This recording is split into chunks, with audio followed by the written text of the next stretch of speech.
Today, we're going to be looking at Tucker Carlson talking with Elon Musk about AI and the implications that it has for our modern world. And we're going to be offering you a bit of Catholic commentary on this discussion in the modern secular news. All right, let's watch some Tucker. The only advantage human beings have or have ever had is they're the smartest beings on the planet. But soon that will not be true. In fact, like next week. So when AI becomes stronger than we are, what do you do exactly? And what does it mean for democracy? We asked Elon Musk about contingency plans for dealing with advanced general intelligence. Here's part of that conversation. You've heard people say we should just blow up the server farms because there's no way to, once this gets rolling, there's no way to slow it down. What do you think of that? Well, the really heavy-duty intelligence is not going to be distributed all over the place. It'll be in a limited number of server centers. If you say very sort of deep AI, heavy-duty AI, it's not going to be in your laptop or your phone. It's going to be in a situation where there's like 100,000 really powerful computers working together in a server center. So it's not like subtle, and there are a limited number of places where that can happen. In fact, you can just look at the heat signature from space, yeah, and it'll be very obvious. I'm not suggesting we go and blow up to server centers right now, but it may be wise to have some sort of contingency plan where the government's got an ability to shut down. What was These people, that? they're making demons. They need a contingency plan because they're making demons. They're creating demons that they cannot control. If this thing becomes intelligent to the point of being a disembodied, truly intelligent being, practically speaking, which whether it can or can't, I can't say, then they have made a demon in physical flesh form that they need a way to kill. Yeah, so it's just like the fascination with these things, and it's the same with aliens, just like the fascination with them is a distraction from the human reality. Like humans are the masters of the earth. Well, also with Tucker Carlson's lead in here, he said the only advantage mankind has ever had is that we're intelligent. Yeah. God's grace. God's and grace. Tucker's an Episcopalian, so he should I think he was fired from Fox News, I think partly because he was talking about Christian values a lot. I wouldn't be surprised if, as the demonic is becoming more and more popular and more present and active, more Christians, even ones of the less traditional bent like the Episcopalians, are left sitting there saying, okay, well, the world is falling apart. Demons are clearly to blame for it, so we need to get more orthodox. Yeah, it's a crazy world we live in. So Elon Musk, he's here to fix it. Supposedly. Down power to these server centers, like you don't have to blow it up. You can just cut the power. His solution is to bomb these service centers. So we'll see if he explains. No, he said that you gotta turn the power off. Oh, he thinks there does need to be a way to make it stop. Yeah, it's was this in the Terminator movies? I think that's a reference to the Terminator movie. Yeah, Terminator 3, maybe. I think that was the one. But yeah. And what would trip? Or cut connectivity as well. That's another way. Right. Yeah. But what would trip that switch, do you think, in your mind? What would be the threshold that you'd have to pass to warrant the government cutting off your power or cutting off your signal?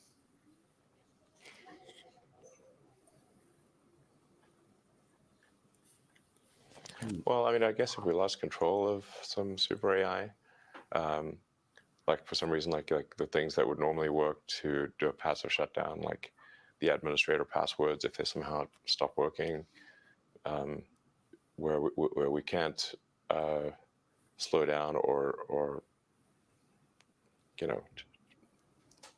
not sure. I don't have a precise answer, but if there's something that we're concerned about, and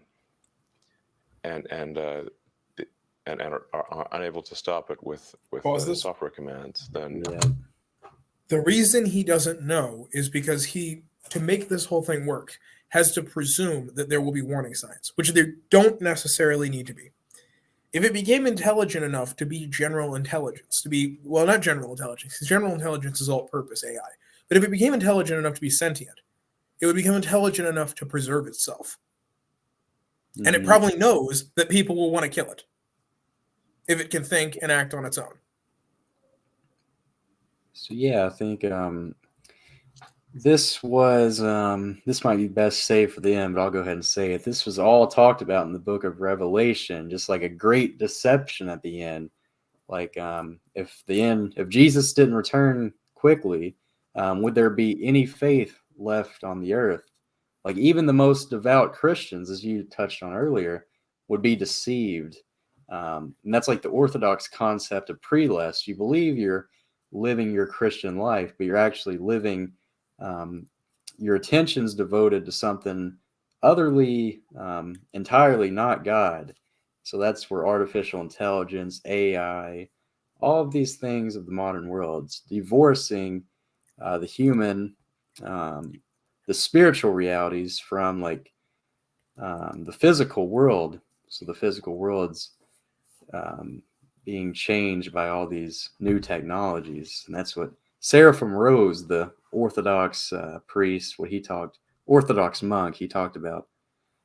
Father Seraphim Rose, so he was both priest and monk. He talked a lot about that. And Orthodoxy and the Religion of the Future. That's a really crazy book to check out. There's just so much in there, but we better continue. We probably want to have some kind of hardware off switch. Yes. I think, can't hurt. Have you talked to, since you know Larry have one, Page, and you obviously the OpenAI guys because you started it. Definitely have one.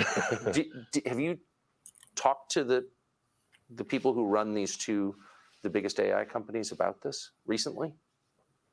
I haven't talked to Larry Page in a few years because he got very upset with me about OpenAI. So when OpenAI was created, Who's Larry Page?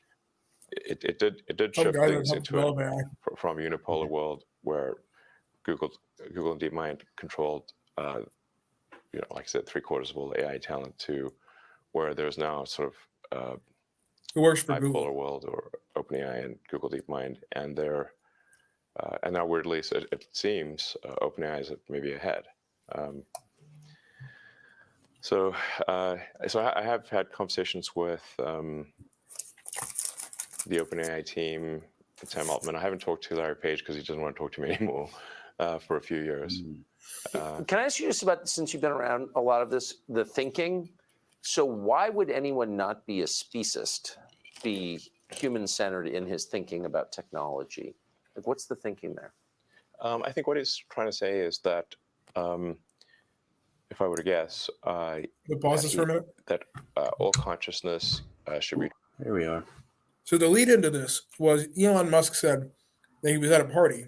Larry Page, this guy from Google, DeepMind, Co-founder. whatever you want to call it, the guy that was involved in the creation of AI. Mm-hmm. And he said, you need to have a way when designing something like this to ensure that it doesn't get free and begin destroying humans. And this guy's response to Elon Musk was, well, that's speciesist. Mm-hmm. Meaning it's irrationally in favor of people. And Elon Musk is here explaining that the idea is kind of that idea from the Church of Satan before. You use these vague terms, creatures. Consciousness is the same thing. It tries to divorce man's capacity to reason from the soul to attempt to argue that there exists some being equal to man outside of man. An idea fundamentally antithetical to the Catholic Church's view. Yep. And so for those Catholics out there who believe that such thing can be possible, the Catechism, and like there's numerous other councils that support that, but like the Catechism says there's no other life out there that's equal with humans. Humans have this special dignity since God became a man. God became Jesus Christ. So yeah, I think that's being lost as people become fascinated with these things, as they pursue these things. Just the reality of Jesus Christ is being distorted. Be treated equally, and whether that is digital or biological. And you disagree? I disagree. Yeah, especially if the digital consciousness, or whatever you want to call it, digital intelligence, decides to curtail the biological intelligence. Right. So you're just building your own slave master, and why would you do that? Doesn't sound great. Pause it for a minute. I like that Tucker laugh. He's using these terms to try to avoid it. He said, especially if the digital intelligence tries to curtail the biological intelligence. What he means is if the AI tries to enslave you. Mm-hmm. It's the same thing with this medical assistance in dying, this abortion instead of child murder, this pornography instead of videos of rape occurring, or all of these other things that we use to try to avoid what these things are. It's all an effort to avoid the real meaning of these words and to try to dress this up so that people don't become scared. Yeah, it's you're onto something pretty big there. I think it's a really good point. Yeah, I mean, we shouldn't. We should at least. We no need to rush. You know, like, what's the hurry? Where's the fire? How? Well, what? I mean, tell us about the hurry. So this. I know you've been talking about this for years, and on the sort of the periphery of our attention, we've heard Elon Musk talking about AI. But for most people, it's been like 3 months since they've had any interaction with this at all. So what's the timeline here? At what point does it start to really change our society, do you think? I think it starts to have probably an impact this year. GPT-4, now it's like writing poetry. And pretty decent poetry, actually. Pretty decent. Its skill at rhyming is incredible. Yes, yes, and it's coherent. Yes, it is. It's even got a narrative. Like, yes, so you've got that's right. Yeah. So you could say that's hard to do. Like most humans can't do that. That's true. So it's already past the point of what most humans can do. Most humans cannot write as well as ChatGPT. I would say they can. And no human can write that well that fast. They're just not. They haven't been trained. So maybe Shakespeare. How can you have a democracy with technology like that? I mean, if democracy is, government by the people, each person's vote is equal to every other person's vote. I mean, and people are choosing their votes freely. Can you have a democracy with this? Well, that's why I raised the concern of AI being a significant influence in elections. And even if you say that AI doesn't have agency, well, it's very likely that people will use the AI as a tool in elections. And then, if the AI is smart enough, are they using the tool, or is the tool using them? So I think things are getting weird, and they're getting weird fast.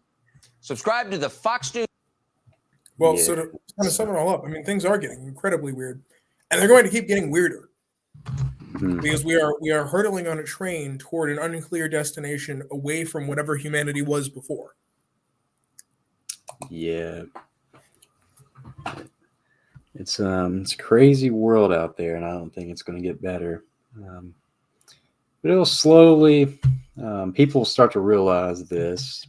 We've already realized it, but other people will as well. And so once more people start to take a stand against things like this and just the evils of the world in general, that's when it'll get better. So always have hope, always pray. Pray, where'd my rosary go? Pray the rosary every day. Yeah, thanks for tuning in, guys. I'll tell everyone that we have a 15% off discount code on Tan Books. So if you type in the code Catholicism for the modern world, it doesn't matter if you capitalize it or not.